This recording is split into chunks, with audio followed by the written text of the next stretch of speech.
আসসালামু আলাইকুম। সবার জন্য দোয়া করি মহান আল্লাহ তাআলার কাছে, মহান আল্লাহ তাআলা যেন দুনিয়ার সকলকে ভালো রাখেন এবং কি হেদায়েত দান করেন। আমি সবসময় আমার ইসলামিক ব্লগ আর পেজের মাধ্যমে আপনাদের মাঝে কোরআন ও হাদিসের কথা উপস্থাপন করে থাকি। আজকে সাপ্তাহিক ভিতরে সেরা একটা দিন চলে যাচ্ছে, তা হলো জুমার দিন।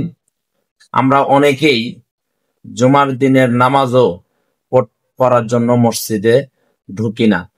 আসলেও এই জুমার দিনের নামাজ, 5 ওয়াক্ত নামাজ না পড়লে কি হয় এবং কি জুমার দিনের নামাজ যদি না পড়তে পারি এর জন্য কি ক্ষতি আমার হবে এবং কি মহান আল্লাহ তাআলা আমার জন্য কোন রাজাবটি এঁকেছেন, তাই আজকে মোর্শেদুর রহমান সিদ্দিকী হুজুরের কাছ থেকে শুনবো।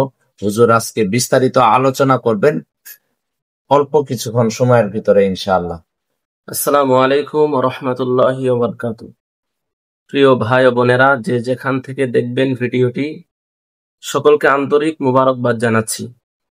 আসলে জুমার দিন নবী করিম সাল্লাল্লাহু আলাইহি ওয়াসাল্লাম বলেছেন, 7 দিনের ভিতরে সবচাইতে উত্তম দিন হচ্ছে জুমার দিন। জুমার দিনে এমন একটি সময় আছে যে সময়ে বান্দা যা কিছু আল্লাহর কাছে দোয়া করে সবই আল্লাহ কবুল করেন। জুমার দিন হচ্ছে হজের দিন, গরিবদের গুনাহ মাফের দিন, অনেক অনেক ফজিলতের দিন। কিন্তু অনেক হতভাগা আছে যারা বিনা কারণে এই জুমার নামাজ আদায় করে না, অলসতায় বাড়িতে বসে থাকে। নবী করিম সাল্লাল্লাহু আলাইহি ওয়াসাল্লাম বলেছেন, যে ব্যক্তি অলসতার দরুন ইচ্ছাকৃতভাবে একে একে 3টি জুমার নামাজ মিস পড়বে না, আল্লাহ তাআলা তার অন্তরের ভিতরে একটা মোহর মেরে দিবেন। সেই মোহরটা হচ্ছে নাফরমানির মোহর। সে নাফরমান হিসাবে গণ্য হবে। এজন্য জুমার দিনকে আমরা কদর করব, সম্মান করব। এই জুমার দিনে, গুনাহ মাফের দিনে আমরা তওবা করব, পৃথিবীর সকল মুসলমানদের জন্য দোয়া করব, নিজের হেদায়েতের জন্য দোয়া করব।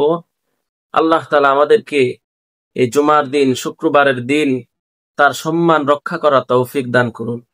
এদিনে আরেকটি আমল আছে, যে বেশি বেশি দুরুদের আমল করা, বেশি বেশি দুরুদ শরীফ পড়া। যারা এই দিনে বেশি বেশি দুরুদ শরীফ পড়বে, হাসরের ময়দানে নবীজির তত কাছের লোক তারা হবে। সুবহানাল্লাহ। এবং কি জুমার দিন আসর নামাজের পর একটি দুরুদ শরীফ আছে, যে ব্যক্তি 80 বার সেই দুরুদ শরীফটি পাঠ করবে, আল্লাহ সুবহানাহু ওয়া তাআলা তার 80 বছরের গুনাহ হলেও মাফ করে দিবেন। সুবহানাল্লাহ। এখন প্রশ্ন হয় যে আমার তো 80 বছরই হয় নাই, 80 বছরের গুনাহ আল্লাহ কেমনে মাফ করবেন? যদি 80 বছর না হয়, এই জুমার দিনের আসরের পরে দুরুদের আমল করার কারণে আল্লাহ তাআলা 80 বছর নফল ইবাদত করার সওয়াব দিবেন। এজন্য আসুন আমরা 5 ওয়াক্ত নামাজ পড়ি, জুমার নামাজ আদায় করি, আল্লাহ তাআলার হুকুমগুলো সঠিকভাবে পালন করি। আল্লাহ তাআলা আমাদেরকে তৌফিক দান করুন।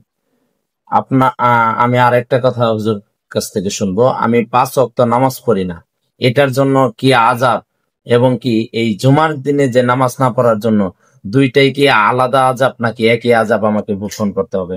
আসলে 5 ওয়াক্ত নামাজ আল্লাহ তাআলা ফরজ করেছেন, সর্বপ্রথম নামাজের হিসাব নেওয়া হবে। 5 ওয়াক্ত নামাজের চেয়েও জুমার নামাজ অনেক ফজিলত রাখে। এখন আল্লাহ পাক রব্বুল আলামিন 5 ওয়াক্ত নামাজ ফরজ করেছেন, জুমার নামাজও ফরজ করেছেন। তবে গুরুত্ব জুমার নামাজের অনেক বেশি। তো জুমার নামাজ মিস করলে তার আরো ভয়ঙ্কর শাস্তি হওয়ার কথা। এজন্য 5 ওয়াক্ত নামাজও আমরা পড়বো, জুমার নামাজও আমরা পড়বো ইনশাআল্লাহ।